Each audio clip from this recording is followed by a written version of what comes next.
Hey, are we on? We're on. How you guys doing? Doing great. It's a beautiful day in the Milky Way, isn't it? It is. That sounds familiar. Yeah. Sue me for copyright infringement. James, the monk. I'm the philosopher. Well, everyone's a philosopher, really, right? And Matt is our guest, Matthew Swieton. You never, and no one calls you Matthew, right? No, not really. Matt Swieton. Really bothered me, but that's just nothing really bothers me anymore. His name is Matt Swieton. He has a degree in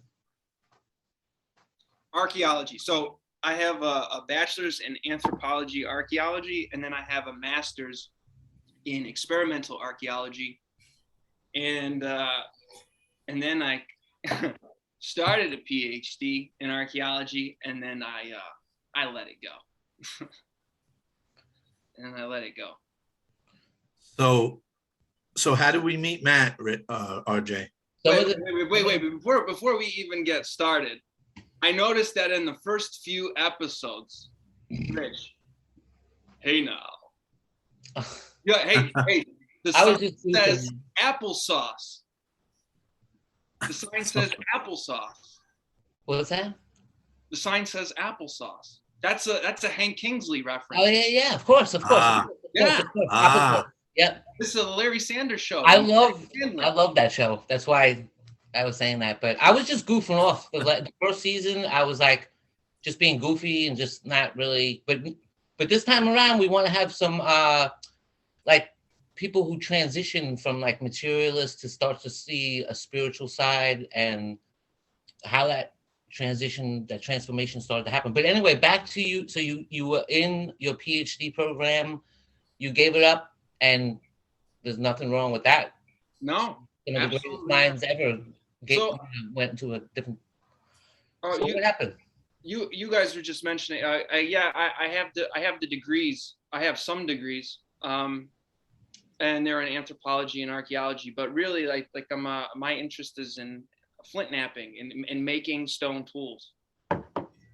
And so that's what, and really when I went to go do my master's in experimental archaeology, it was a way to sort of academize my hobby, where I could use flint knapping as a skill, this ancient craft of making stone tools, and to design laboratory experiments that allowed me to control a set of behaviors that I was implementing on stone, see if there was any sort of like correlate of my behavior in the actual material, so I could make comparisons to things in the archaeological record. And there are a lot of folks in archaeology that do it. Not too many, but I mean, like I'm not the only one to do that. I ended up doing my master's in England with an American archaeologist named Bruce Bradley, who's actually one of the best flint knappers in the world. If you ask anyone who does it for a living, and you mention his name, like they most certainly know who he is. But really, with the degrees aside, I'm more a flint napper than an academic, really. That's great. And we met you, I just wanted to say, as RJ and I were the biggest atheists on the planet, and materialists, and with the amazing Randy and that whole crowd. And we were going to Richard Dawkins, even though we were going through this awakening and on our way out of materialism. And then we get there so early at this Richard Dawkins talk in New York. I said, we have to get there early, and we get there so early, and we started the line where number one and number two were right there. And these two other guys come in, you and Mitch Irving, and they start their own line like across from us. And I turn to RJ and I say, what if people stand behind them and start the line? Now we're totally last. We're not getting in to see Richard Dawkins. And so we go over to you guys and we're like, the line's over here. And we all came together, and it was like we were meeting younger versions of ourselves. It was amazing. Wasn't that just so like uncanny and strange? Incredible. And then the talks that, yeah. the talks continued. We'd meet in bookstores in New York City. We all took a trip up to see the philosopher Raymond Smullyan, and you guys slept in the house upstairs of this great philosopher. And we were on our way out. You guys were on your way to discovering everything. And so now let's take it from there. Okay. So after we went to Raymond Smullyan's, and I came back to life, I was getting ready to take off and go and do my master's in the UK at the University of Exeter. And I prepped things here. I went and before I left, you remember you guys had a lovely book, Christopher Hitchens' Letters to a Contrarian, Letters to a Young Contrarian. And Mitch had organized all you guys to sign a little note, something for me to take a copy with me overseas. So I took that book with me. I still have that book. It's a lovely book.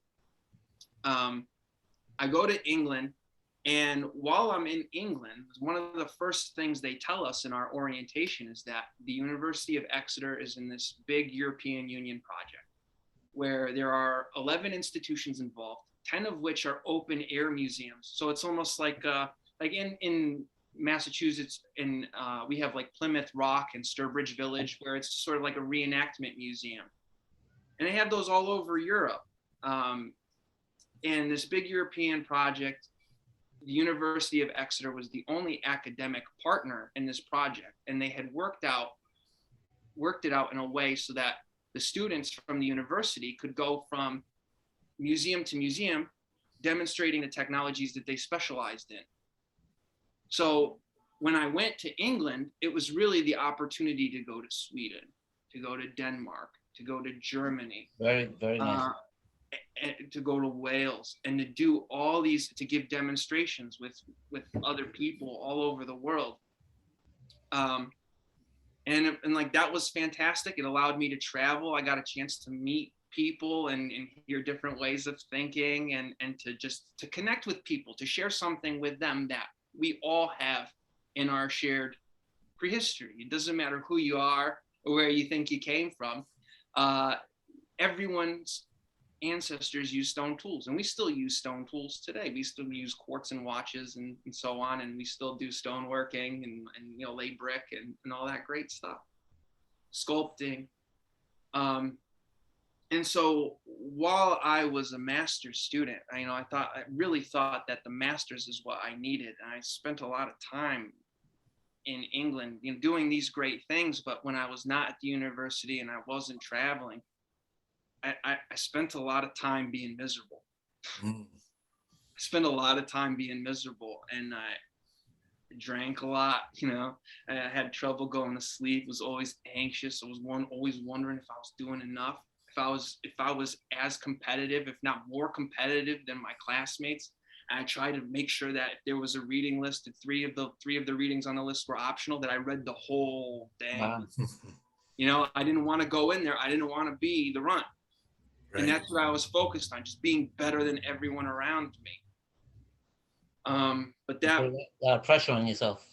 Yeah, but that's kind of like, that's an epidemic that's not really being talked about in academia, where there's this the worm looks really good, but ultimately swimming away from the hook is priceless, and that worm just looked really good to me. And I saw these people, they were lecturing me. I wanted to be in that position. I wanted to do the publications.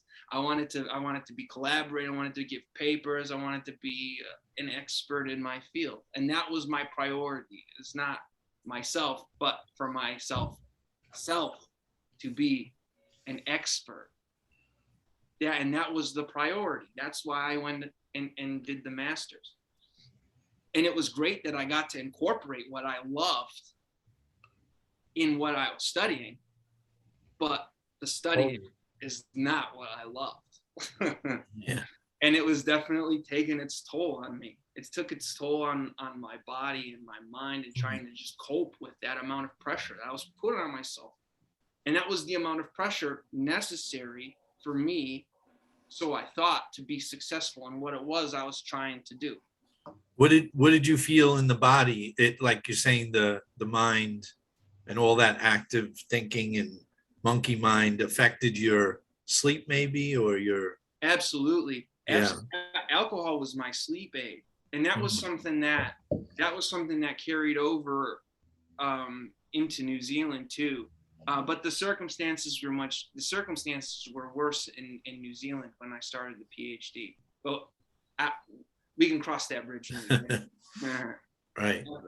So you use the alcohol to numb the monkey mind a little bit, to calm it. Anxiety, to take the anxiety edge off, right? Absolutely. I mean, there were times when I would be laying in bed sober, trying to sleep, and I just couldn't stop shaking. Yeah. Wow. And that was the kind of pressure, because of like look, I traveled across the pond to do this. Yeah. I left my friends, I left my family to do this. And so if I'm gonna do it, I'm gonna give it everything I got. And that's the pressure I put on myself. Yeah. To do that. I thought I had to travel across the Atlantic Ocean to get to what I really wanted. How many years ago was that? I took off in 2014. So I was there I lived in England from 2014, and I earned the master's in 2015. Okay. And New Zealand, you were there? I was there from 2017 to February 2020.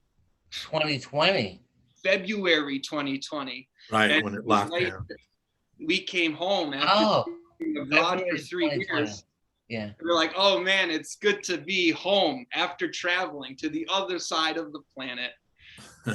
And then, boom, lockdown. And then how did the mind go during the lockdown? Oh, it went. Did you have a lot of guilt?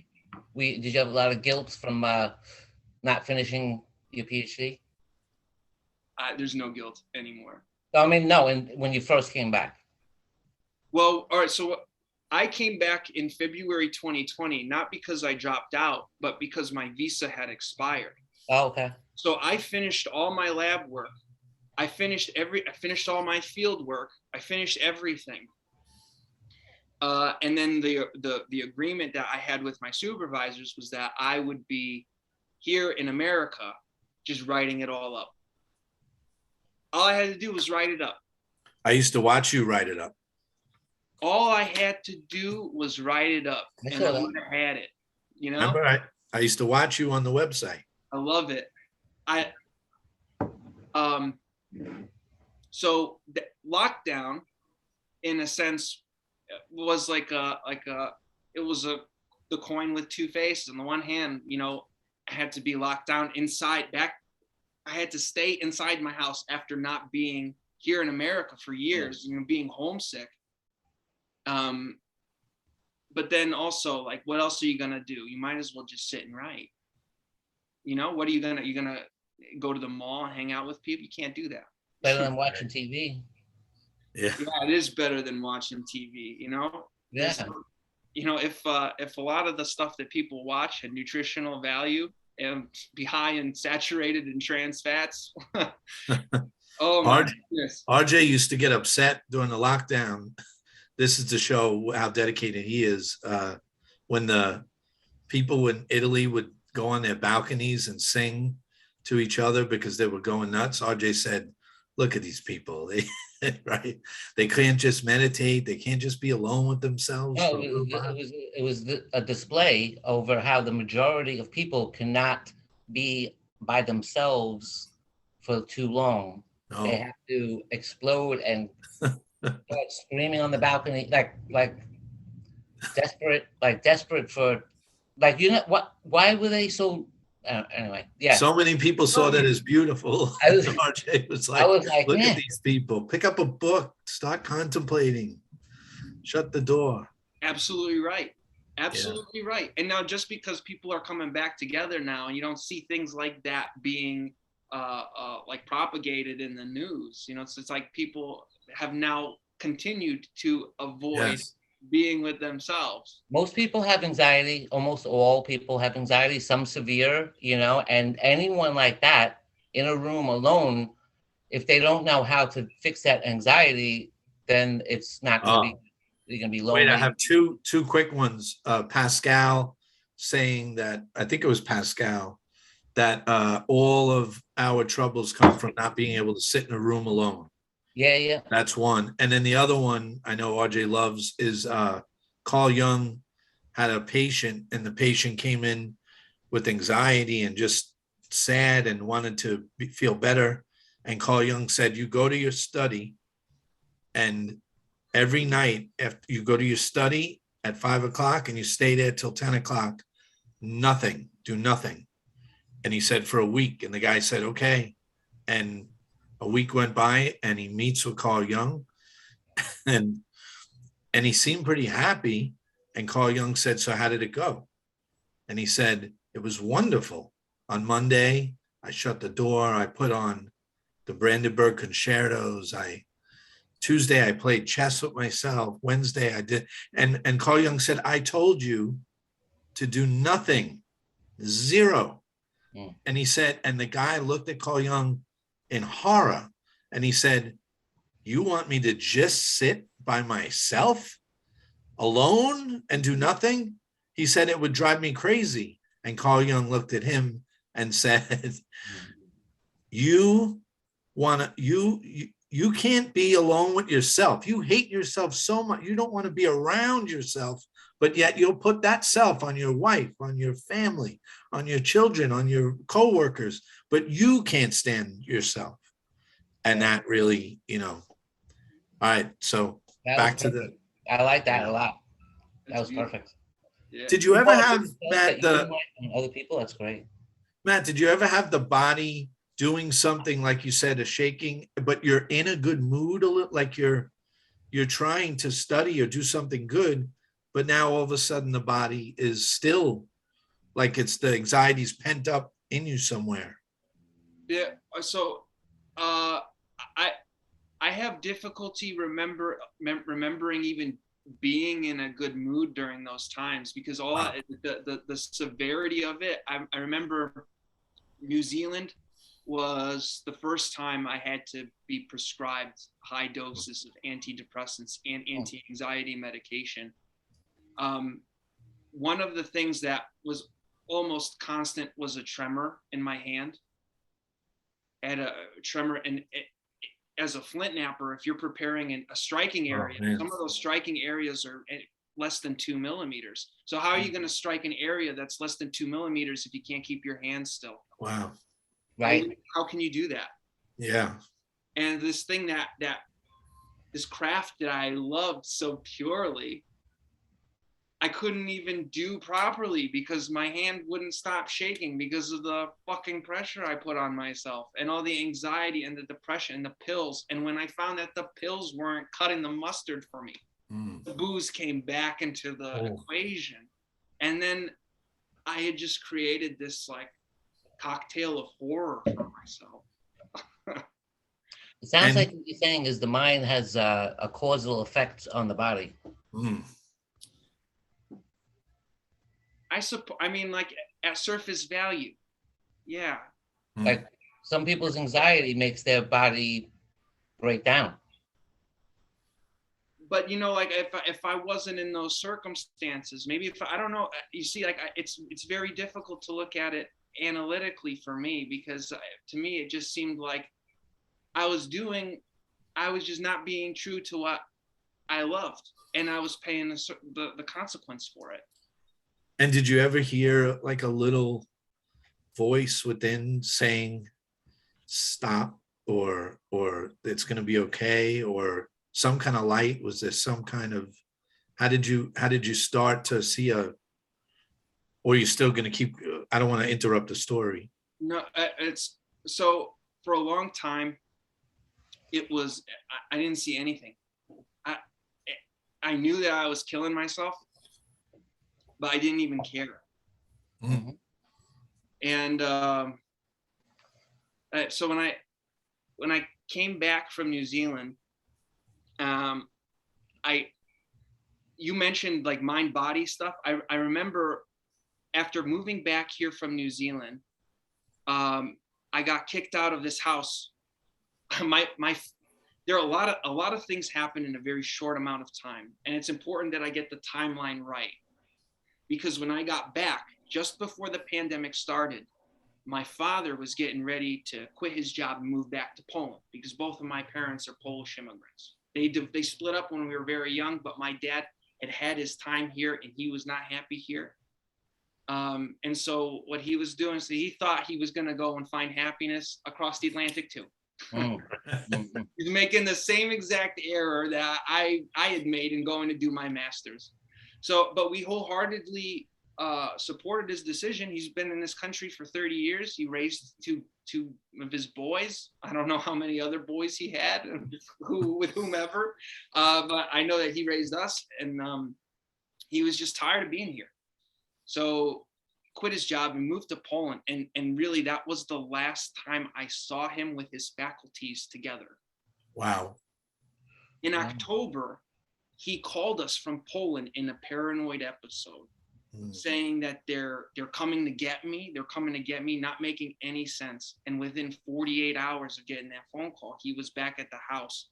And when he showed up, he was just a shell of who he used to be. He was standing in front of the suitcase. He brought a suitcase in, he opened it, and he just stared at it and kept doing this. And it just became unresponsive and just sort of disconnected. And he's been like that now for coming up on 2 years.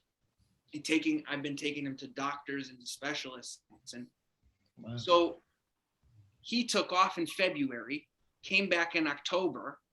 While he was gone, I was in a relationship with a woman. I moved to New Zealand with this woman, and we lived in the house together, and we were planning to get married and have kids and do all this stuff that I told my friends I never wanted. I never wanted it. They knew it. I would tell them I'm never gonna. And guess what? This stupid Matt fish went in and bit the hook.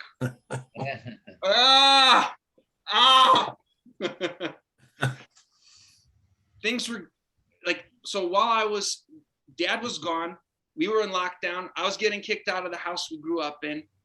I couldn't see my partner. She was living with her family. So all these things, I couldn't focus on the writing. And the more things had happened, the further I was from the focus I needed to do my writing.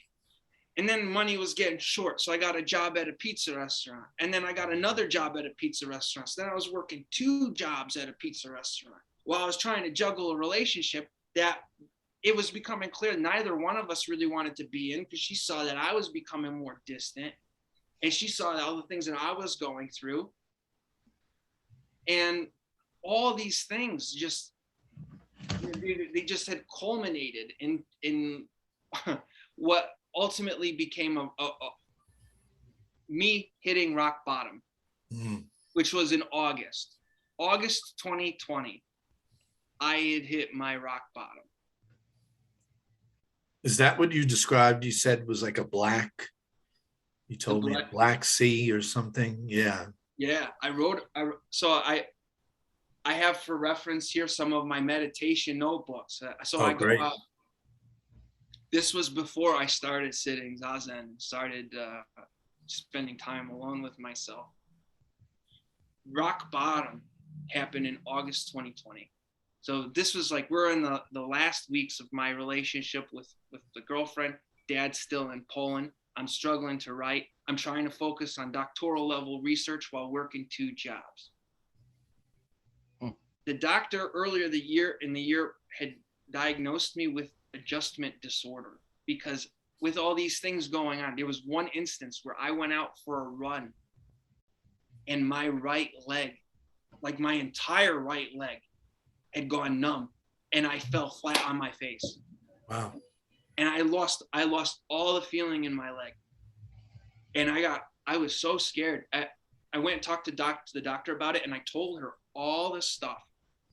And she said, yeah, well, if you, certain levels of stress and anxiety, and individuals experiencing that, you can have symptoms like that. You can just have like a whole leg go numb on you.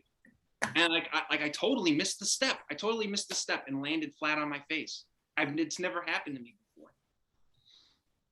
So one night before I go to pull a double at the pizza restaurant, girlfriend stays over. We have sex. I take the used condom and I leave it on the side of the bed. I guess I forgot about it.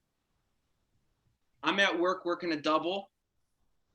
On the way back from the shift, my brother had walked into my room and took a picture of the used condom and sent it to both me and my partner, saying that this is unacceptable, blah, blah, blah. And I had been paying him rent. So he had come into my room and he had seen this, took a picture and telling me about how this behavior was inappropriate.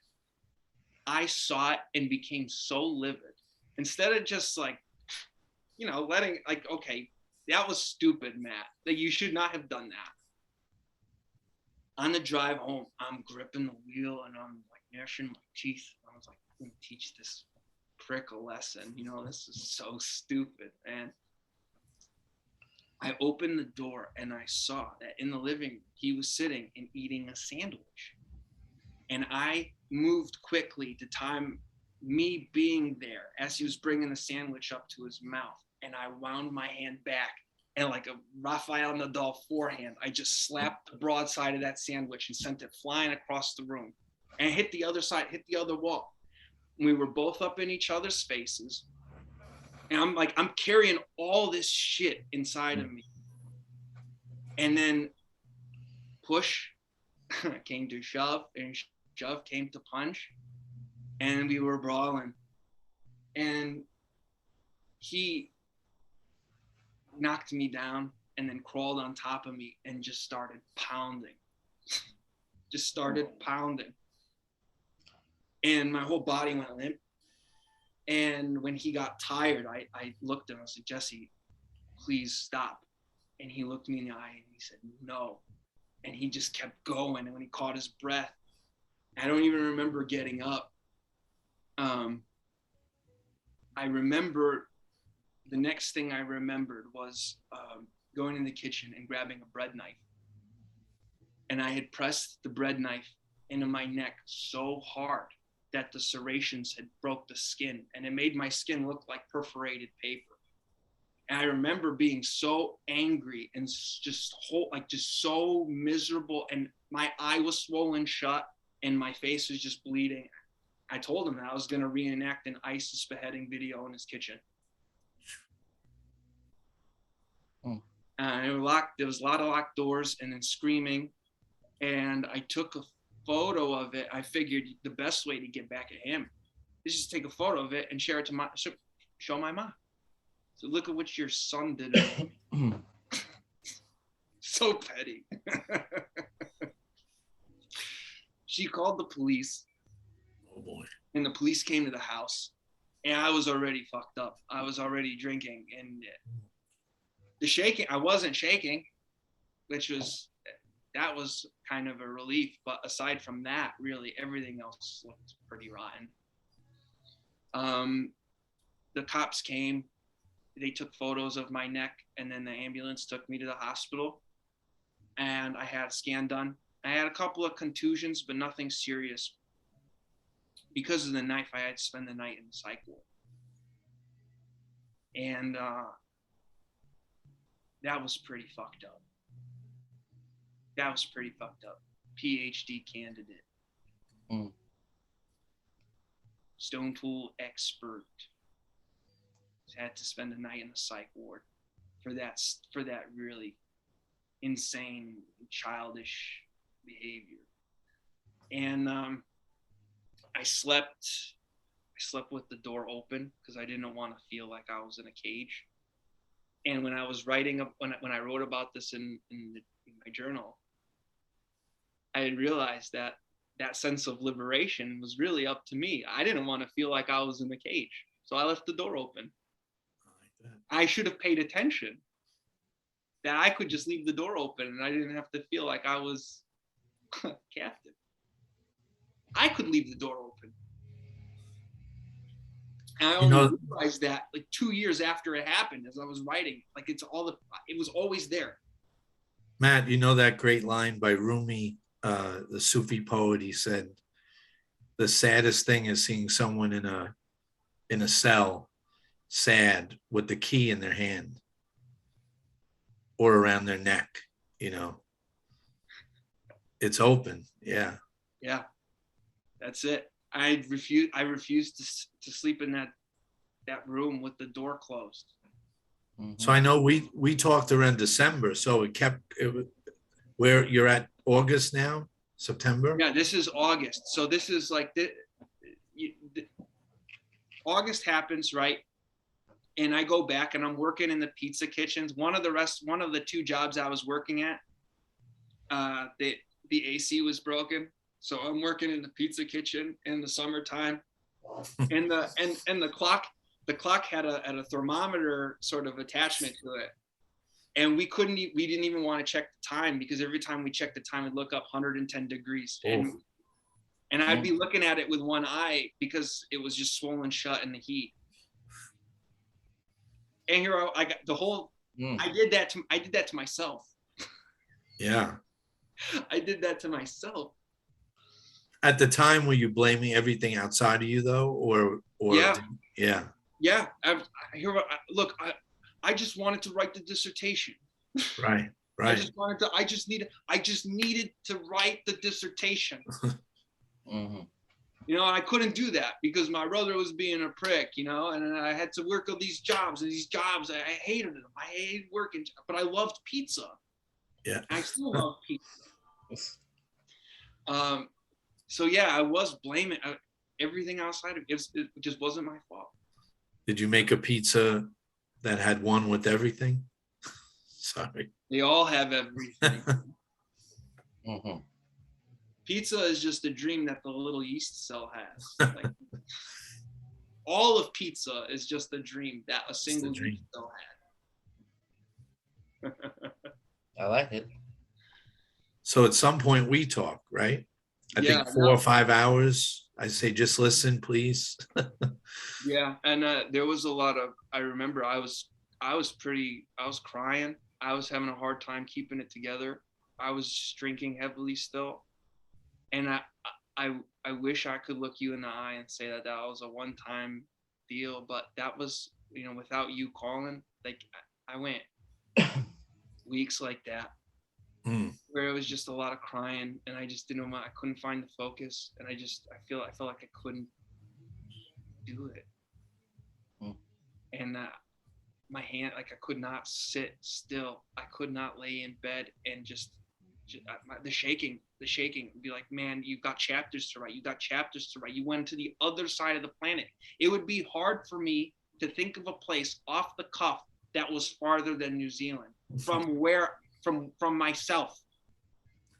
Right. I went to the other side of the fucking planet in search of something. It's like it is clear, and so it is hard to see. That's it. Look where Dorothy went, to Emerald City. I got to meet the wizard. Yeah. She was already home. So does it get worse, or can we get to the turn? It gets worse. Oh boy. I really didn't want to be alive anymore, and I couldn't pull the proverbial trigger. And there was one night in particular that the experience itself kind of acts as a kind of koan for me now when I sit and I think about it. I would find there was one night where I was kind of coked out. I was coked out. And in the passenger seat, I had the one and only Jack Daniels himself. And I'd find these dark stretches of highway that had no streetlights. And at 2:00 in the morning, I took my 2002 Buick Century, and I would do a $120 and just cut out the light. And my 2002 Buick Century rattles when it gets over 90 miles an hour. And so I would sit in the car and I would see how long I could last in that battle. Wow. And I would just keep drinking, and you know, I would go and my hands would sweat, and then I would just go like 4 seconds and turn the lights back on, 6 seconds and turn the lights back on. And I knew that there was I knew there was something about me that didn't want to die because I'd only picked the straight stretches. That's good. That was hard to see in the moment. And I realized afterward, like, what the hell were you doing, man? What were you doing? You were picking all the straight stretches. If you did it, you should have picked the windiest road. You should have picked the road that went off a cliff. Mm-hmm. You know? That's good. And then on top of all that other stuff, I had to now deal with the fact that I could drink the same amount of alcohol, lay down in bed, and when my eyes were closed, I'd hear the rattling of the car. Mm-hmm. So now I've added another layer of bullshit that has taken away the stillness. Taken away this, I took my own stillness away from me. Sounds like hell. Yeah, I Right, made a hell for myself in real time. Wow. And I don't drink anymore because when I drink and I lay down, I can hear the car. I can hear it. And so after the fight with my brother, going through all this there were about 3-4 months of me going into one-on-one therapy where I was just kind of doing it to show people around me that I was trying to make an effort, but I wasn't really invested. I was showing up to the meetings, but I wasn't really leaning into it. It wasn't until like January 2021, I had to make a decision. I was like, look, this doctorate, this thing that I've been in pursuit of, I almost died because I tried to handle the stress I was putting on myself because of it. And I had to seriously think whether or not I wanted to sacrifice parts of myself to become Dr. Swieton. And that was the hardest decision of my life, especially after moving to the other side of the planet and doing the field work and being a part of my own excavation on a site that it was like my site. And that's how I thought about it. It was people used it in the past to survive, but it was my site to write about. And then to do the lab work and to collect all that data. And I had to let it go. Instead, you got a doctorate in detachment. I got a doctorate in detachment. Much better. My therapist got notified by the court about what had happened with the fight with my brother. So sometime around December, January, I got paperwork from the state of Connecticut saying that the state was suing me for what had happened with my brother. Wow. And then my therapist got wind that I had put a bread knife to my throat, pressed hard enough to puncture the skin. And so like now it was time to start making decisions. So I leaned into the therapy, but I also had to go into IOP. So this is like an intensive outpatient program. And it turns out that I had to do like 11 hours of therapy a week. And I was with mothers who were grieving, who had lost their children, so either like in freak accidents or suicides, or drug overdoses, and other people who have really experienced some turbulence. And that was perspective. And here I was just trying to write a document, and there are mothers in the group that will never see their kids again. I was worried about a document. I was worried about a document. And I was put in the same group as mothers who will never see their kids again. Come on. It's time to wake up. Nice. It's time to wake up. And so they were teaching techniques. And this was the first time I had heard about mindfulness as as a thing to be practiced. And we would go through mindfulness exercises. We would do tapping exercises. We would do 5, 4, 3, 2, 1. 5 things you can see, 4 things you can touch, 3 things you can hear, 2 things you can smell, and 1 thing you can taste. And it'll put you right here, right now. I went through a phase where I started experimenting. I had a mantra: stay calm, breathe. I still use the mantra: stay calm, breathe. And I'd go running, and I would time the cadence of the recitation of the mantra with my steps. Stay calm, breathe, stay calm, breathe, stay calm. I did yoga. It was fun. It was different, but I was searching. IOP, as soon as I was putting 11 hours a week into just finding a way to exist, I knew something had to change. Something had to change. Mm-hmm. And all this experimentation, I went through a phase where I had to write a haiku before I finished a cup of coffee in the morning. I'd have my coffee, I'd sit down, and I would write a haiku. And sometimes I would just say, okay, the words I have on the paper they don't fit the austerity of the haiku format, but these are the words I want on the sheet. And I would learn to just be okay with it and let it go. Like Jack Kerouac. Like Jack Kerouac. James, you often speak about suffering starting to break you down, and you like to open you up. You like to say to the light, like it starts to wake you up, like the suffering starts to wake you up. You say that often.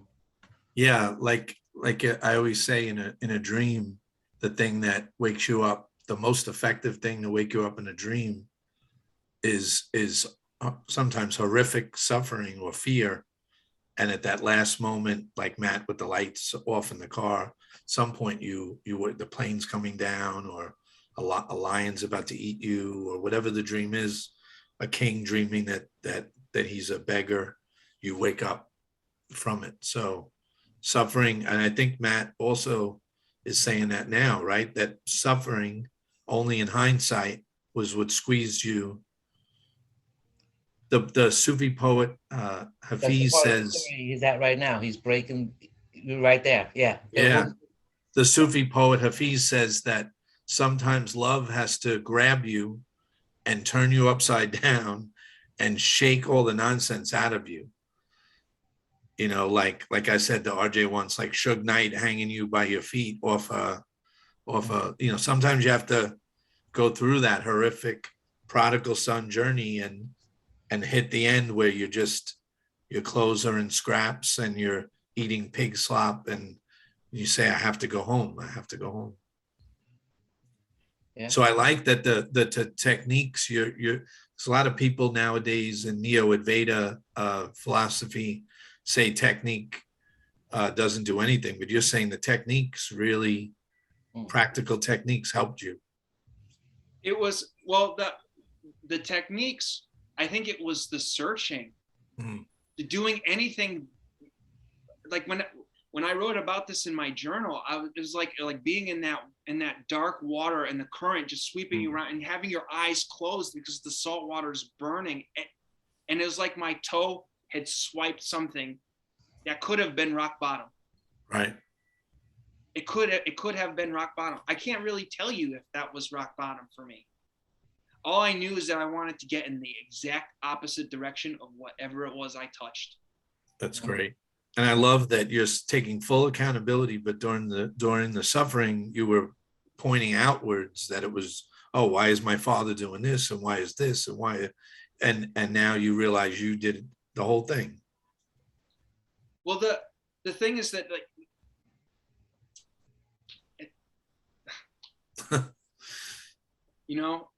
it's like it is clear, and so it is hard to see. A dunce went looking for fire with a lighted torch.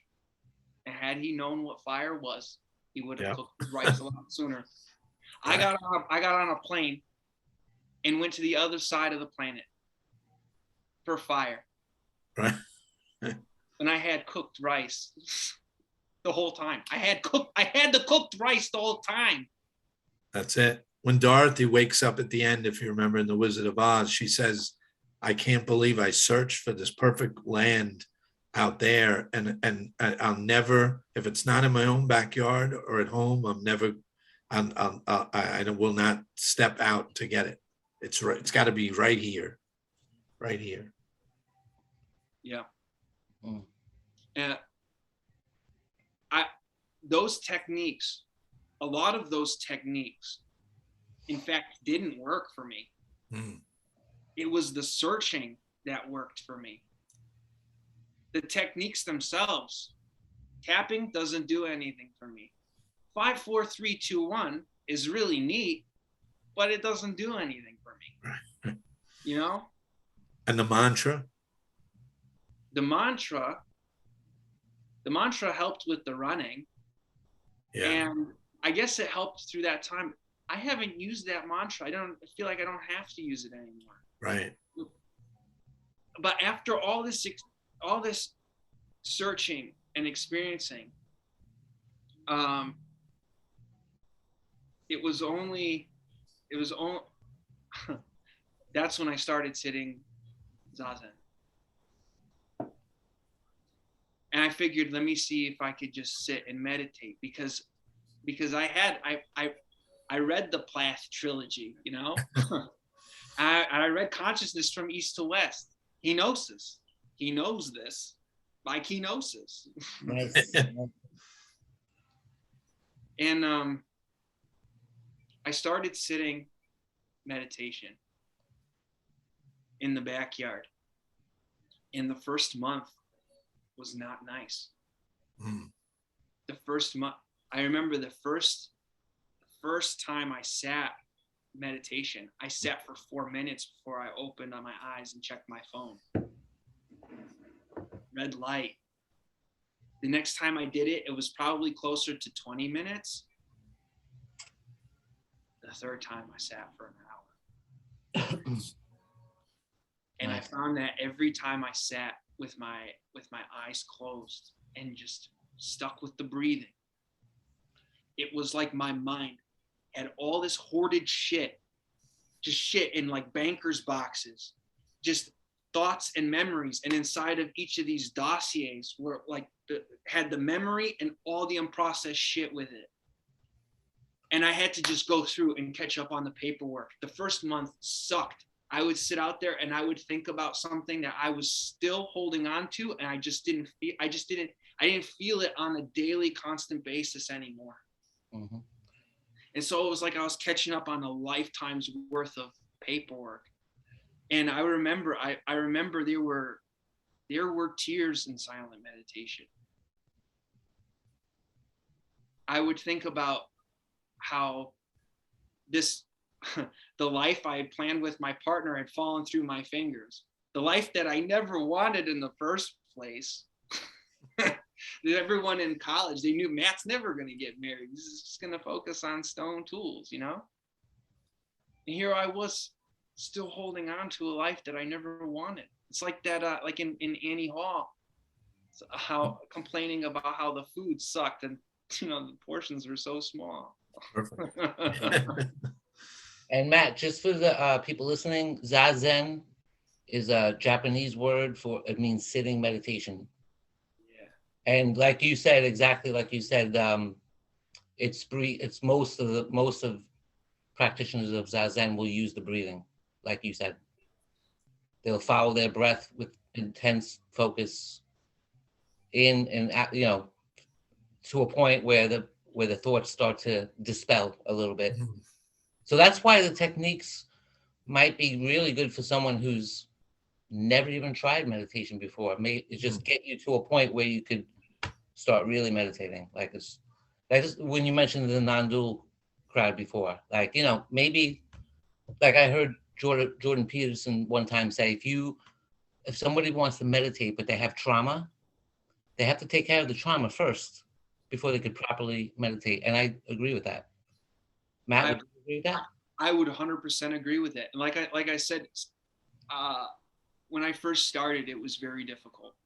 Mm-hmm. And it was very difficult. And it was every day. Every day I'd go sit out. I'd sit out for over an hour. And I would just sit. I have this beautiful little spot underneath the eastern hemlock. And then there's another, James, you saw a picture. I sent you a picture before we started recording today of this nice little like cherry blossom tree that we have in the backyard. Perfect. Cherry blossom. It's beautiful. And when they were in bloom, I was sitting under the car, and I would just hold my hand out like this. Yeah. And after a couple of minutes, I'd open up and the petals would be the petals. I used to read. I had a cherry blossom tree in the yard when I was younger, and I would read Hofstadter's Girl Shabbat under the laying on a pink and white like carpet of petals, and just read on the beginning of the journey, you know, Walt Whitman and Hofstadter. Yeah. I like, Matt, that how you're describing the process. It's good for people listening to hear that process of going from a basket case to a calm person, you know. And how much does RJ always points this out? Like RJ has a discipline in drums, and I have the sleight of hand magic, and you have a discipline in archaeology. So to turn that laser like focus onto now going outside every day, not once a week, like some people get a gym membership and then they never go, but you made sure you went under that tree. Yeah, and James, we were just talking before the podcast, just having that disposition of wanting to go find out and having a strong urge to do it and willing to put in 2 or 3 hours of discipline to do it.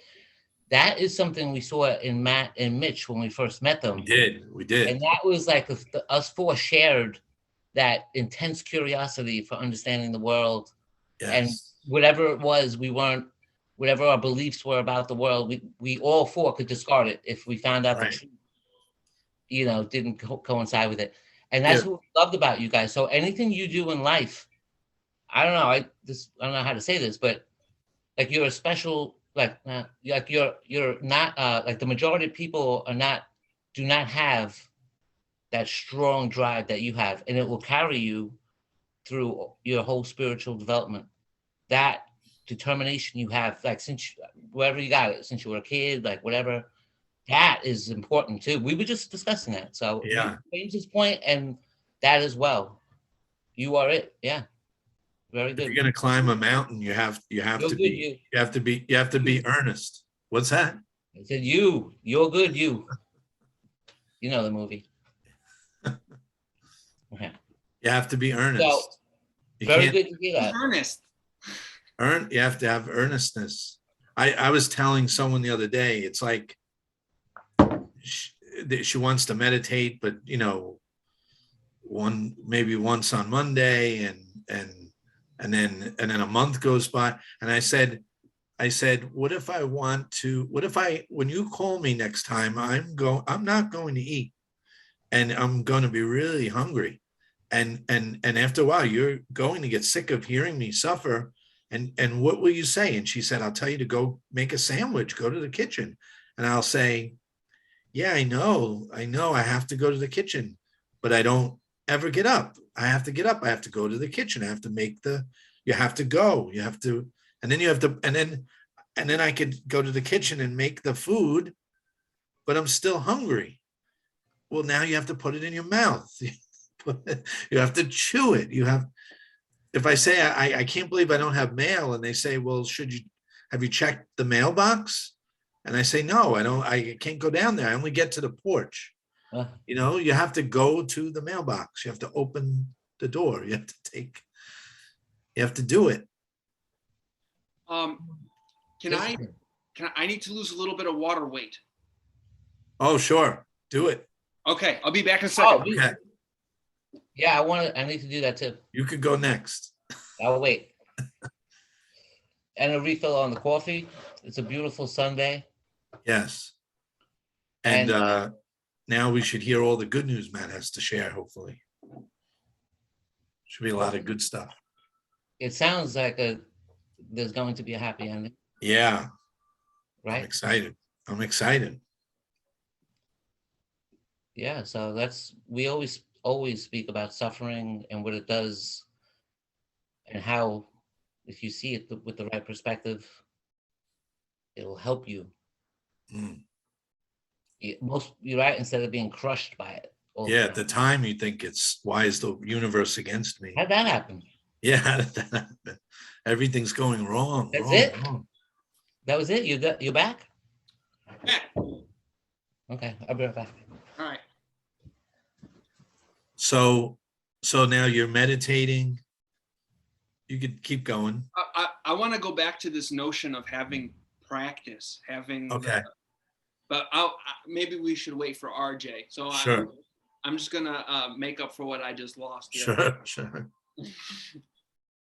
Get back to a state of balance. I can't wait to hear about how that stack of books that you sent me a picture of entered your life, and how, all the good news. It all started with a visit to the library. Yeah. Oh, it's perfect.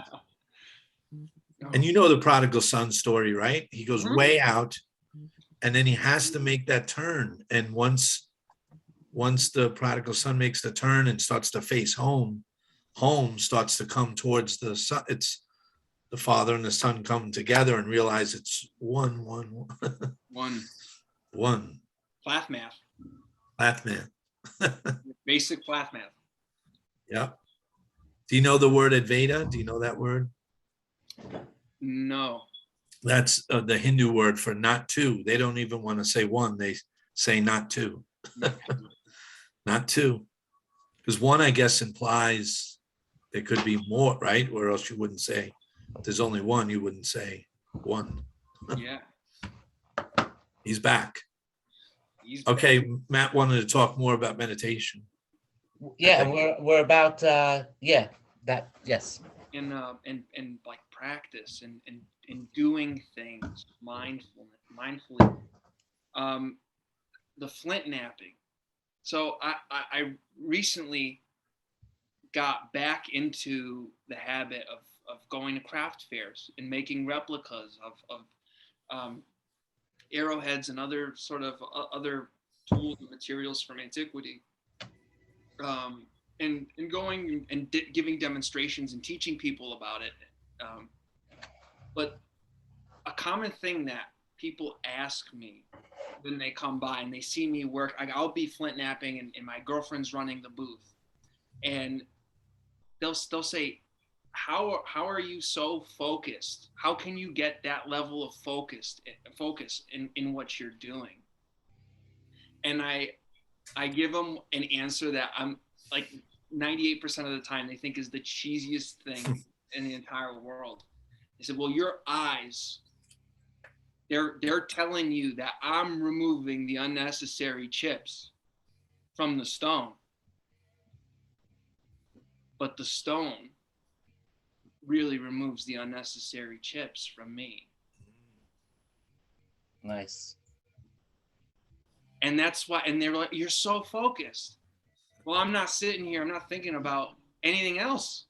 Right. And so the two of us are getting to the form that we want to be at. The arrowhead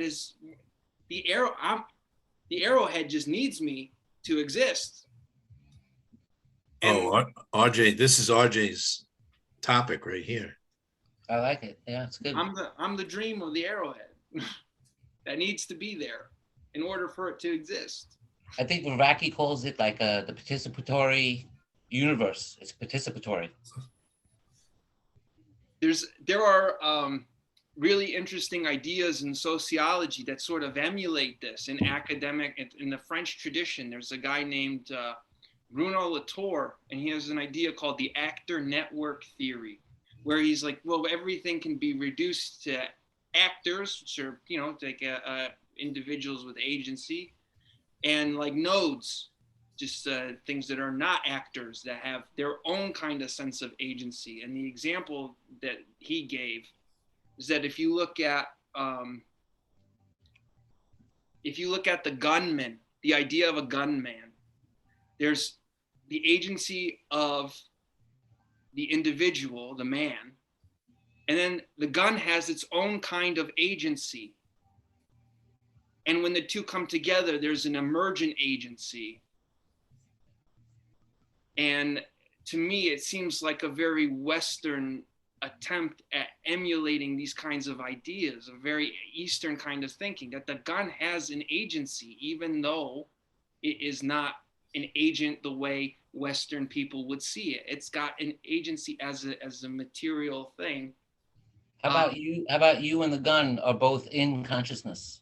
That's kind of like what what he was getting at. That there's a kind of like an emergence together. That together there is a thing. Our reality comes out of that combination of interaction between you, which is, let's call you a localized, let's call ultimate reality universal consciousness, and you are a localized consciousness of universal consciousness. So when you perceive the gun is in consciousness, you're in consciousness, but then the interaction between your local consciousness and the universal consciousness is experience.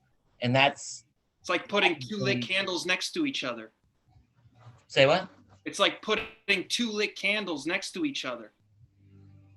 It's like everything exists in this like bubble of dream fuel, and then us as agents burn the dream fuel, but also the things around us are burning the dream fuel.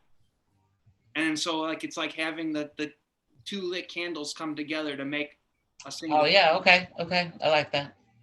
Mm-hmm. I got RJ's approval. What's that? I got the approval.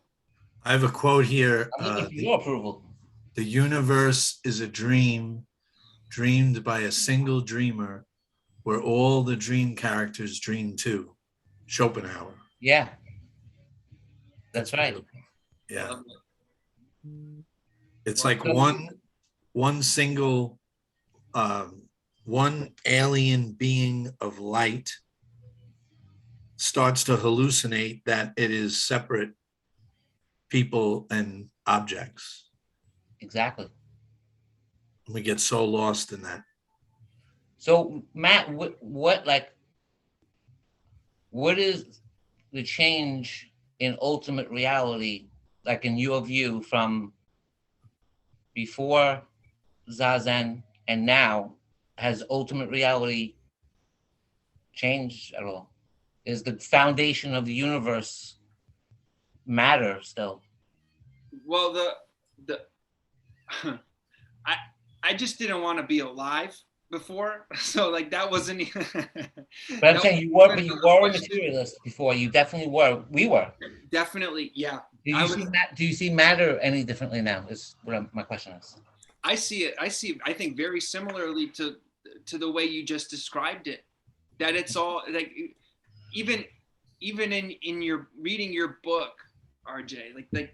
And the discussions and the argument that Henosis is going against Lola and like that you can't take a brain and say that consciousness is in the brain. There are like cognitive mechanisms that perhaps you can identify to certain parts of the brain, but to say that you need the other side of the coin. You need all the waste chips. You can't just look at the arrowhead. The waste chips are just as important, because you can't have the arrowhead without the corresponding negatives for all those scars. Yeah. And the trick is, like, when you look at the brain, when you look at brain activity, it does very much correspond with our inner experiences. So just that alone, it looks like the material brain is causing, but it's not causing. It's just the brain is what your inner conscious experiences look like. That's what that, so it's not dual, because it's not like you have a brain and then you have a separate thing. It's one thing. Jim, you love what is Plath math? That's my favorite math. We did it when talked you were in the about Plath bathroom. math while you were losing your water weight. Really? Yeah. Did you? I had no idea. Yeah, I mentioned it. I brought it up. That's funny. So do you see like a non-duality thing happening with reality now, or I'm not into that dual. No. Like meditation show you that, maybe the foundation of the universe is consciousness, because like how are you in meditation? Like what are some things you've realized through that?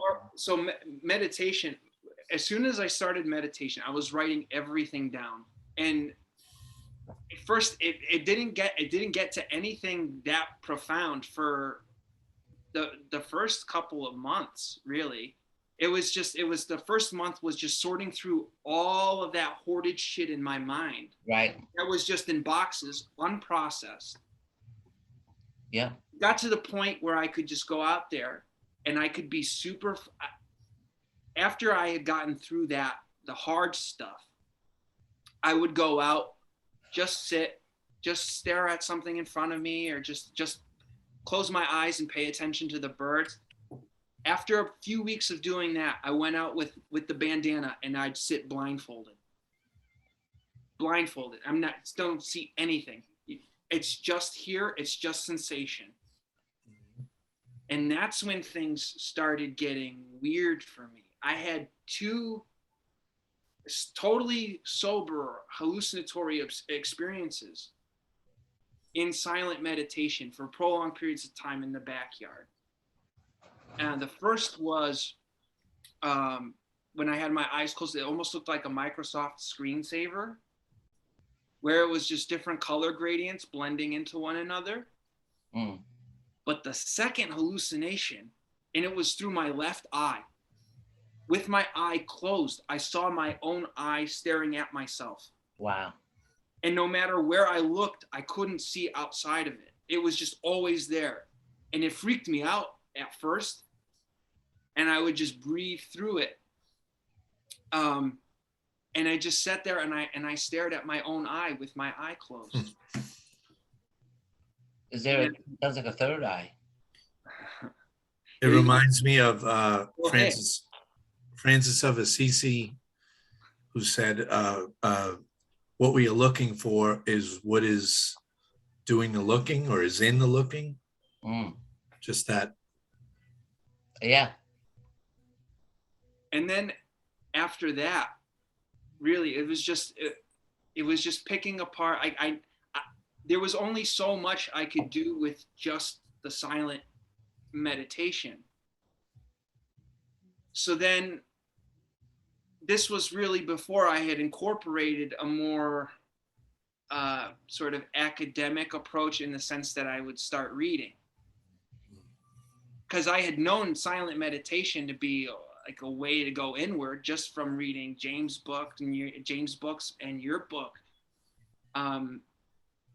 But it wasn't until I started reading. Like, I remember reading Thich Nhat Hanh's The Heart of Buddha's Teaching.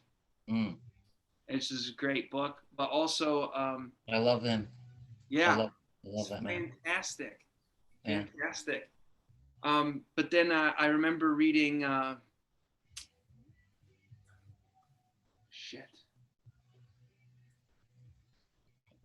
did see a list of your books recently in a text message. Very interesting. Suzuki was in there. Suzuki was in there. Thomas Merton, and I had heard, I'd seen you guys mention Thomas Merton a bunch, but it wasn't until I was really on Reddit and I saw people talking about koans, and I was like, what the hell is a koan? And then I went to there was a library nearby in Plainville, in the neighboring town here, and they had a book called Bring Me the Rhinoceros by John Tarrant. And it was a collection of his favorite koans. Oh. And he had taken them from the Gateless Gate and the Blue Cliff Records, and so It was just this collation of his favorites, and he explained what they were. And I read through, and there were some of them like the condolence call from the Gateless Gate, where the two monks, they go to a funeral, and the master and the student, and the student is thinking about what it means to die, what is death, and then they go to the funeral, and then just in contemplation, the student getting so frustrated and slamming the casket, pointing at the corpse, turning to his master and saying, "Alive or dead?" And the master just smiling, saying, I'm not saying. You know, Right. And that this was like the story format, and really like looking at the role of words. Yeah. Nonsense. Like the koan is not supposed to be answered with logically. Right. Yeah. Right. And then I started reading koans and then sitting out. I wasn't thinking about the nature of reality. I started with this book, and I would get these stories and ideas and these koans in my mind, and I would sit with them. I would sit with the words. Yeah. Just the words. Yeah, totally. I wasn't thinking about the nature of reality. It wasn't something I was interested in. I was sitting there with koans in my mind in silent meditation, just so, like, as a result of me wanting to not drink and not be a prick, just so I can keep being on this planet. I was not interested in the nature of things and the nature of reality. So you're saying when you turn your attention away from the world and put it on nonsense or nothing, something happens. Yeah, and the whole point is to not have the something happen. Right. You want to have you want to talk about, have the husk and just get to the nothingness that's inside the husk. I was going to ask you about, in meditation, do you have any thoughts on the Buddhist notion of emptiness? Like, do you ever have thoughts on that?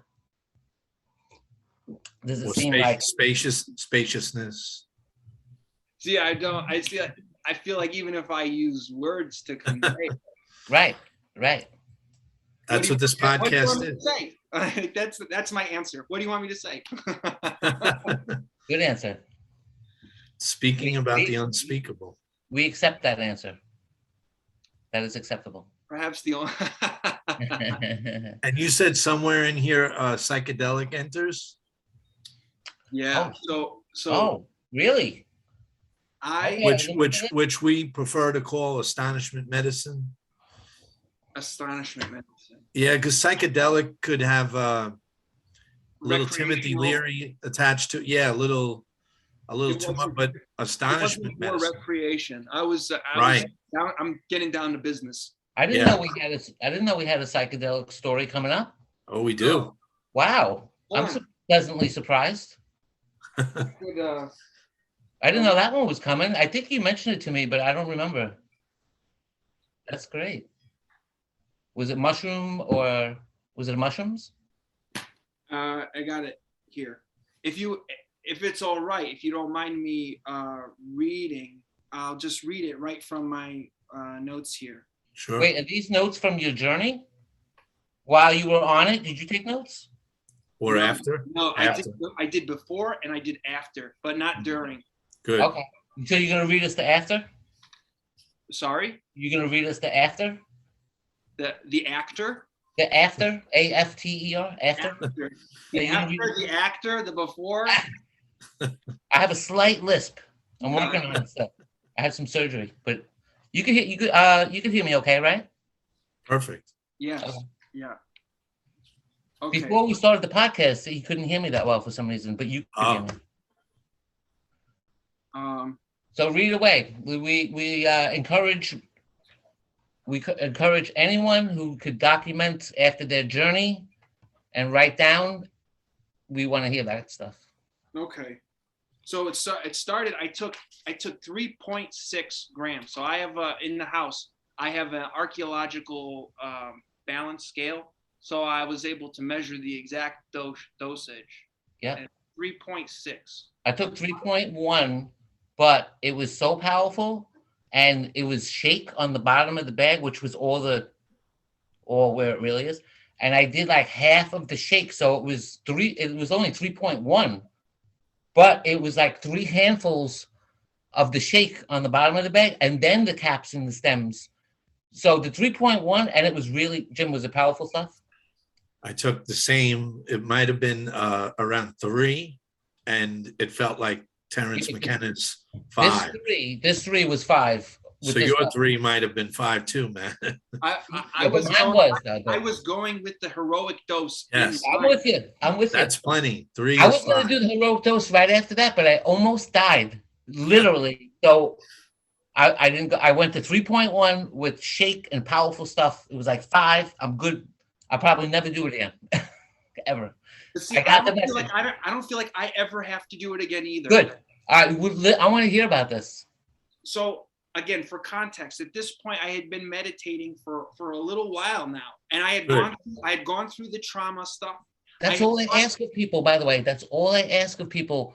Just practice some meditation before you do the psychedelic, and you did. So I'm glad to hear that. Go ahead. And if you can, take the next day off, and if you can, have a sitter if you're a little scared, or have someone near the phone if you need that, and just be safe, and don't look at your hand. Don't put on lights or Pink Floyd, and don't look at your hand. No. Just go inward, inward, inward. But he already practiced Zen. Now That's he's big. So you have an anchor now. You have your breath and your practice. Yep. That's exactly right. And I had gone through all of that emotional baggage. This is after I had the visual hallucinations with my eyes closed, sober. Sober, right? Sober. And you're not looking for recreation at all. You're looking for creation, for the truth right now. It was in pursuit of what I thought was perfect. Yes. I was going after what was real. Yeah, inside. That's what we do. This is the revolution. Us 4. Where's Mitch? That's the revolution. Mitch, that's how we do it. Love you, man. Love Mitch. Love back.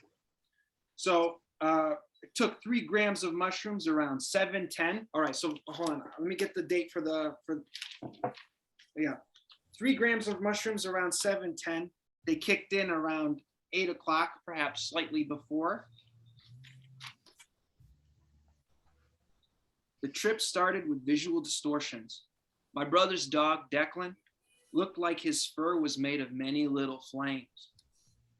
Around 9 o'clock, I went into my bedroom, found myself asking aloud, is this real? What is real? Asking over and over. Woke up intermittently with tears running down my face, had a vision of my life in pieces, but realized these pieces were really that of my mind and not of my life. Yes. All right, we could stop the podcast right there.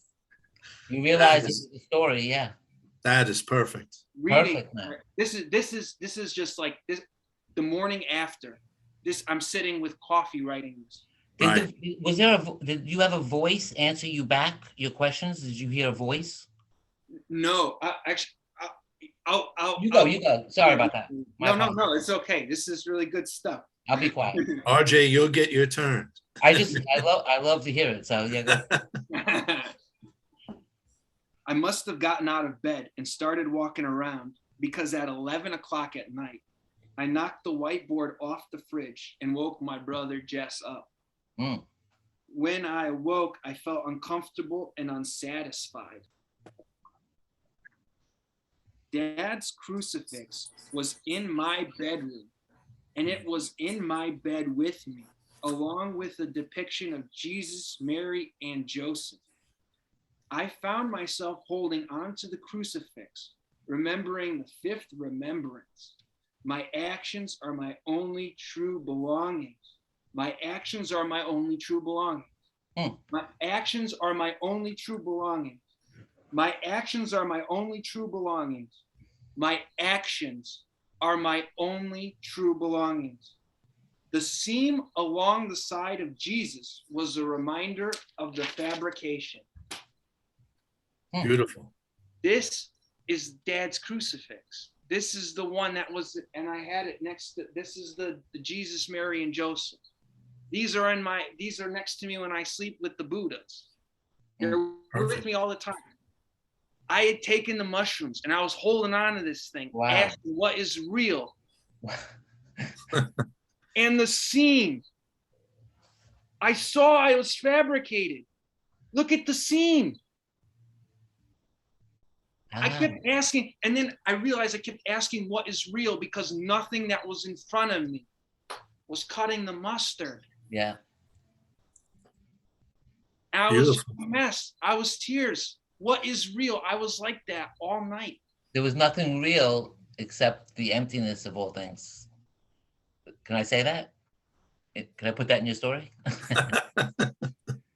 Edit. Nothing. You looked around for what was real and you couldn't find one thing. But No, something. I kept asking. But who couldn't find it? That's the next question. Right? Awareness. Well, you were aware. Yeah. It was awareness. Mm. But everything else dissolved. Yeah. That's it. Everything else dissolved. Yeah. And what was left over is just the feeling of what it's like to be, not to be something.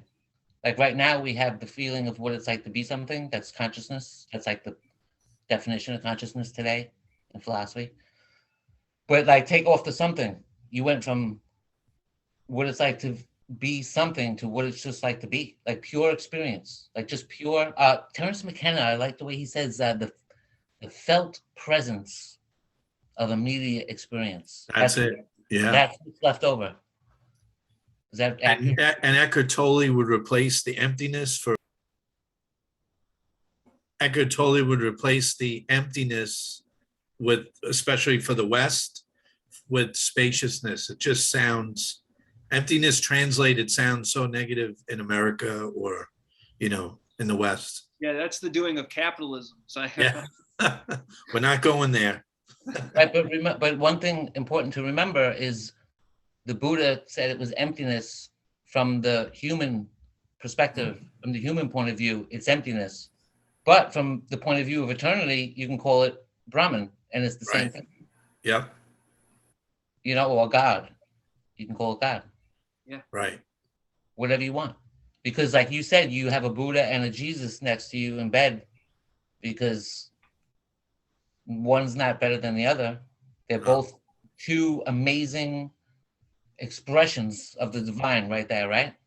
Yeah, absolutely. And like, even when, Christ himself going through his own kenosis in the desert for 40 days to get rid of the sense of self. Yeah. Be alone in isolation and to face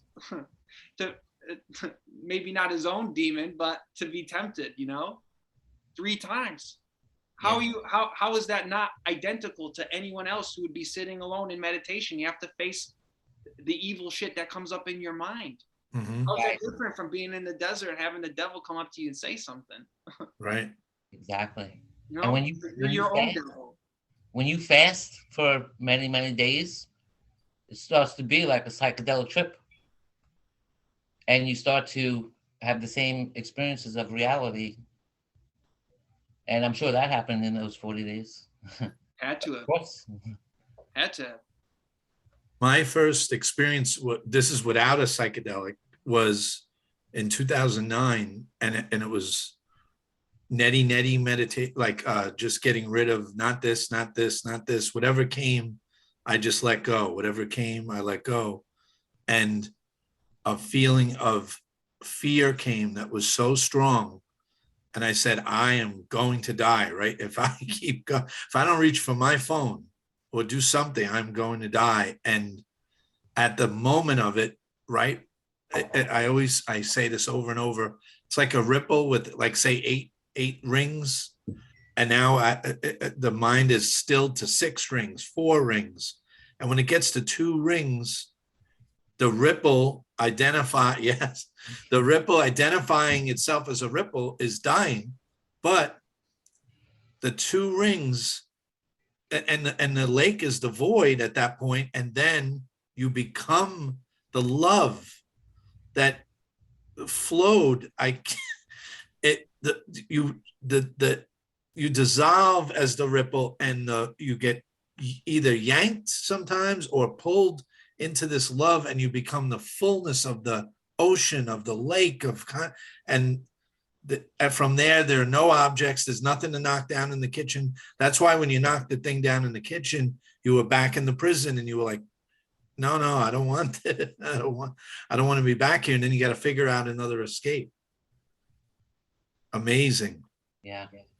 Wait, RJ has a great 3.1 mushroom. No, that trip was, no words at all. But all right, good night. An acceptable answer. When it first kicked in, it was so overwhelming. It was not like LSD. It was overwhelming. I was like you say, James, it was like you were in a storm. A tsunami. No control. And then like a woman's voice came. Oh, I was asking questions first. I was asking questions about practical life, like way too early. Like I was asked, I don't know. And a lot of things happened. Like you were being, though, I remember a little bit of the philosopher during it, and you were asking, what about this and what about that? And the mushroom. I kept doing the opposite. It kept like the voice kept showing me something beautiful, and I kept saying, but there's ugly. You were resisting. Show me something truthful. I go, but there's lies, and duality. I couldn't stop. Right. I mean, the mind was holding on. Yeah, of duality. LSD, I have full control except for that moment, with the fear and But and so, what did the voice tell you at that moment? So then it said, like, stop with the question. That's the wrong question. Don't ask that question. And I couldn't stop asking it, and then it just left. Yeah, it said bye. I was in like a weird spot for an hour. I was like, I don't know. Everything was just coming undone, like everything. I was like, there's like a little piece of woods over here, and I was like, I don't know. I was like an animal. I wasn't total animal, like complete caveman. I was like a cat, like with no metacognition, with no self-reflection, no deliberation. I was just existing, Then the voice came back, and it was just teaching me what the present moment is. It's like every little tiny thought you have of like telling your friend right now about how great this trip is going. You're at the present moment. Like it was just showing me how I do that, how we all do that in our everyday life, every day. Can you talk about that river? Yeah, it showed me like in a metaphor of like a river, and there was like a dam, and there was still water between the two partitions of the stream, and it was showing me like, see, that stillness is being in the present moment. It was just teaching me everything.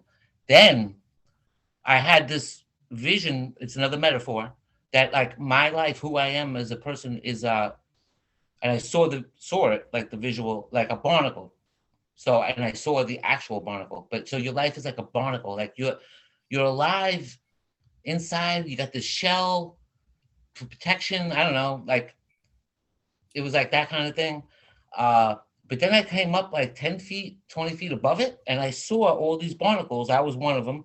And I was like, wow, look at how everyone's angry at each other because one flange of the barnacle is too close, and it was like all this bickering going on. And I was like, look at that. And you couldn't, if you're a barnacle, you can't move away. Like you have to deal with that person right next to you. Like you have to figure a way, So I saw all that going on, metaphor for human beings, of course. And then I went up higher and higher, and then no words, man. It just, the voice came. I was taken upward into like a clear white, but a little bluish hue in it, but mostly white. And it was like a raging river of love and peace, but raging, but not scary raging. Like you want to be in there. Like it's like, I don't know. So the voice came and it said, this is okay. This is it. We're going to die now. Like, this is the end of your life. Say goodbye, and I got scared. I was afraid. And it said, listen, it's going to be okay. It's like and it showed me like what I was protecting to not want to die. was my identity was so small. I was hanging on to something so small that it showed me another metaphor. Like my identity at that moment was on the tip of a pin head in an abandoned drawer, barn in Oklahoma, in a drawer. In a drawer. I'm in New York. So it was in Oklahoma in this abandoned barn in a drawer. Like that's where my identity, and it says you're You protecting want to that. be that? You're protecting that. And then it just said, it showed me that it brought me into the light. And then it asked me, is this okay? It asked, it didn't tell me. It said, is this okay? Like meaning when you die for real, this is what's going to happen. Is that okay? Is that all right with you? And I just said, yes, it's okay. Like that me on that pinhead was like absurd. Like this is the action. Everything is this. This is anyway. So after that, there's no coming back to what reality is. Like for sure, direct experience, 100%. That was realer than anything ever. So anyway, that's my story. Life changing.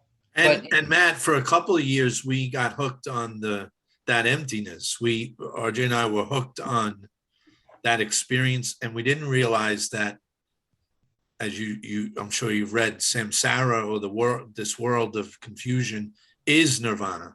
So that emptiness is this. This whole world is that. It's not a separate.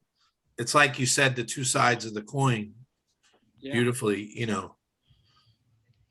I hate to do this, but I need to use the bathroom again. Speaking of emptying oneself out. Yeah. Kenosis. Yeah, that's right. Kenosis. I go all the time because I have taken up the Tom Brady challenge for the last 3 weeks. The water? How much water are you drinking? 2 gallons a day. A day. After a gallon and a half, you're like kind of forcing it a little bit. The last part. So maybe when Matt gets back, we could hear some of your clues of why this is a dream. Yeah, I still want to see like where he's at with reality too. Like, sure, that's interesting. But he's perfect for people out there who are on the beginning of their journey, or their beginning of their self-realization, or suffering, and there's so many people are suffering and they don't know where, like Matt was, you don't know where to go. Yeah. And that's the thing too, like you can have people around you telling you that it's inside of you. Right. James, you were on the phone with me for 4 hours. It was one of the greatest phone calls ever. I told RJ after, I said, Matt, we were going, you were suffering so bad that you finally listened. But even then you're saying, I think, that when I said go inward and I let it flow and flow, I gave you every Zen parable story. I hit you with Sufis. I hit you with Hindu, Buddha, the Christian mystics, the Kabbalah, everything from science to reality to the whole thing. And you're saying even then, it took a few months to do it, to go inward. Yeah, and even when I decided I was going to start trying other things, it didn't go right to sitting zazen. I didn't go right to silent meditation. So what's your advice to stick with it, or it's going to come when it comes? Are you saying it's sort of grace? It just happens? My advice, I can't give it to you. You already know what you have to do. That's true. That's true. You, based on the conversation, to all the listeners, if you've made it this far, I have no advice to give you. Right. Thanks a lot, man. Thanks for nothing. The advice is already, you already have it. It's written in your heart. Yep. That's it. And if you want to find that peace, and if you want to find that stillness, if you want to know that emptiness or the absence of something, whatever you want to call it, you have to do it yourself. So your therapist is not going to do it. Your therapist is not going to get it for you. That's right. It's the same. I feel even the same way about guided meditation. You know, like guided meditation is good for stopping people who are really like Right. if you want to stop, but that's its limitation. It's like having the Sherpa, and you know, they're like, okay, and now to our right we have Mount Matt, but I'm not going to go up there because I don't know any of the trails. It's dangerous. You know, a lot of therapists have tried to climb that, and that hasn't worked. And a lot of milligrams, a lot of antidepressants and anti-anxiety. And for a long time, like you would go with your Sherpa, but you'll never get to that peak unless you're going to climb the mountain yourself. You nailed it. You take the time. First time you do it, you have to climb that mountain, and you have your gear, and you got the ice picks, and you got to stay focused, and you got to get through those tough cracks and everything. And then the better you get at it, you don't even have to touch the ground to get to the top. Love that. Yeah. And then you realize that you were the peak the whole time. Yeah. Love Hey, it. And you were just the dream that the peak had. Yeah. Yes. I was just about to ask you about that. The final message after the mushroom was this universe, this reality is definitely a dream. Do you have any thoughts on this is a dream?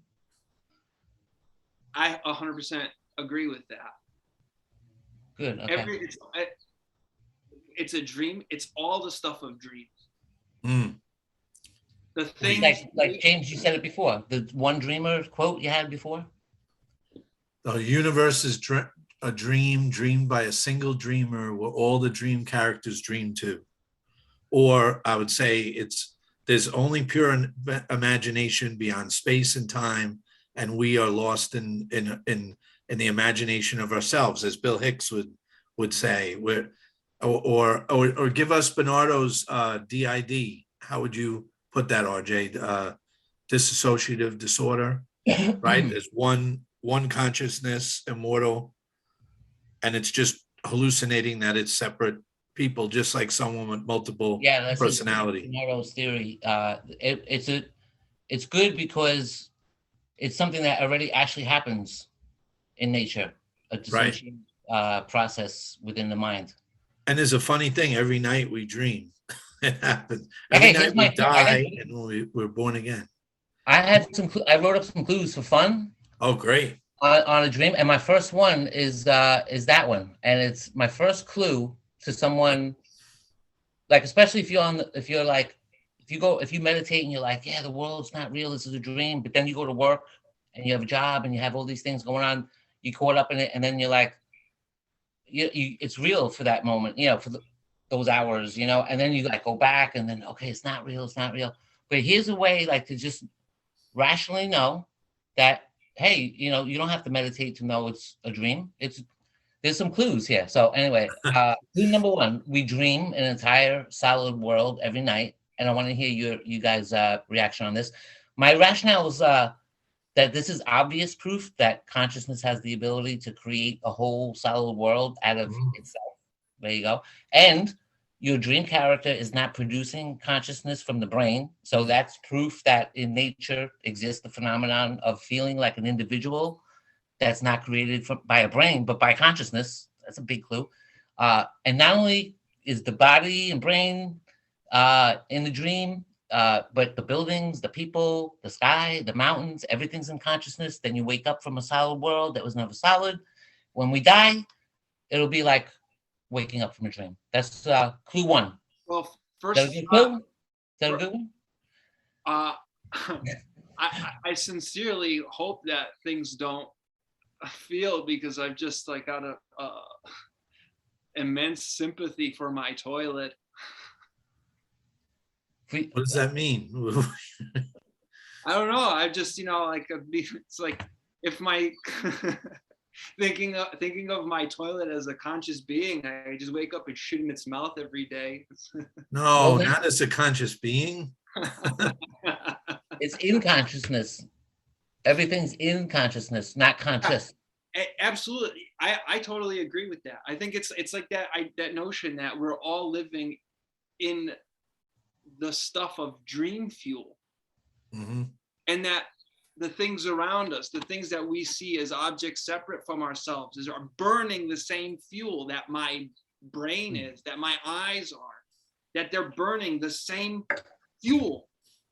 And that this is the candle of myself and the candle of the cup are now together because I can see the cup, and it's two candles that are lit, being put together. So reality is an interaction. Yeah, and you can't just. I agree. You can't just have an observer. Like, that's insane. That's you can't just have an observer and then think that you have the consciousness just in the observer. That's insane. That's insane. Yeah. The observer and the observees.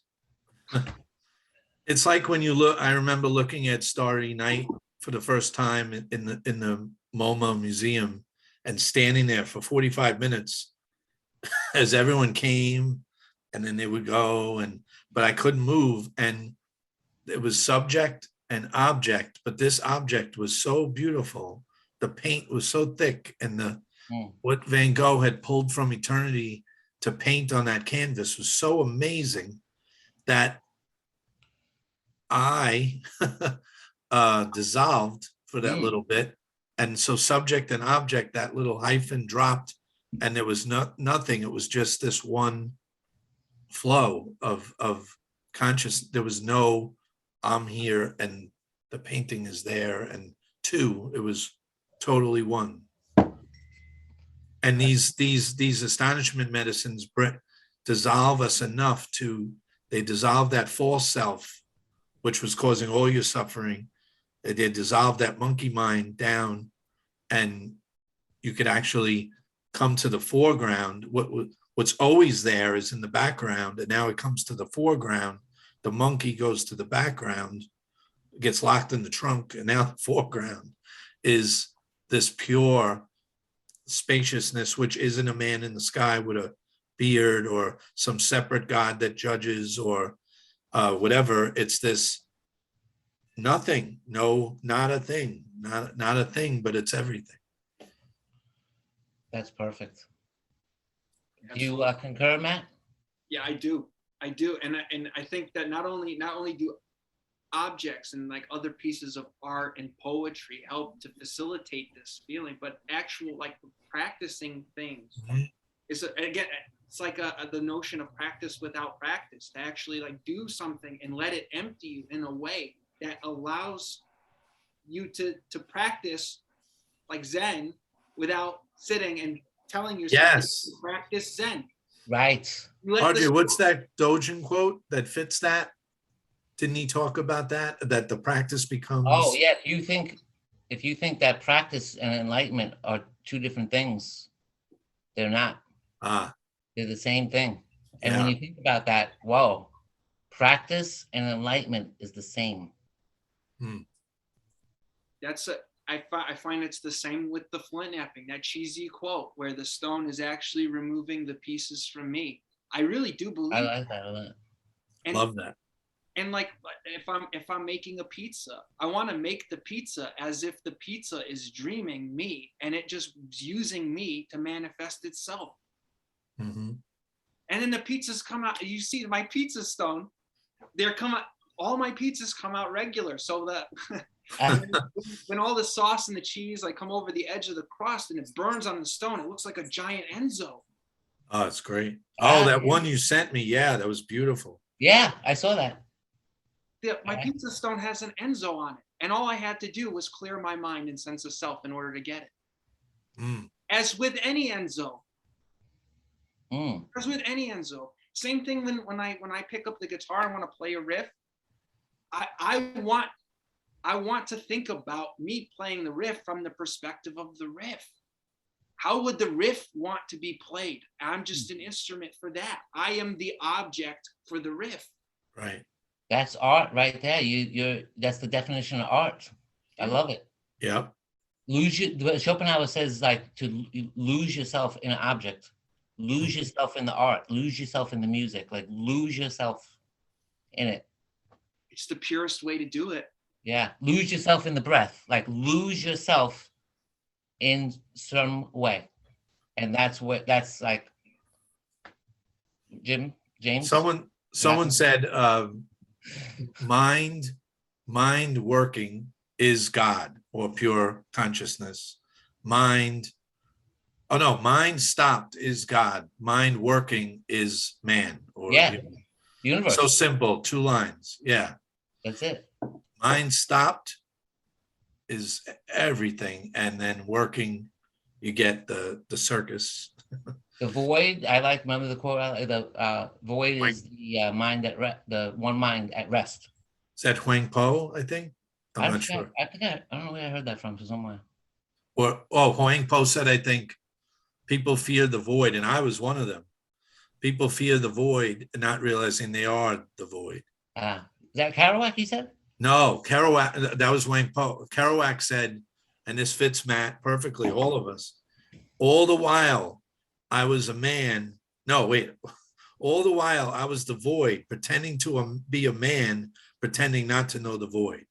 Mm-hmm. And that void sounds scary, not to China, but to the West. That void is, I feared it for my whole life until I became it and said, oh, it's everything. It's what Nothing is actually everything, you realize. Nothing is everything. Right. How much of that Western fear do you think comes from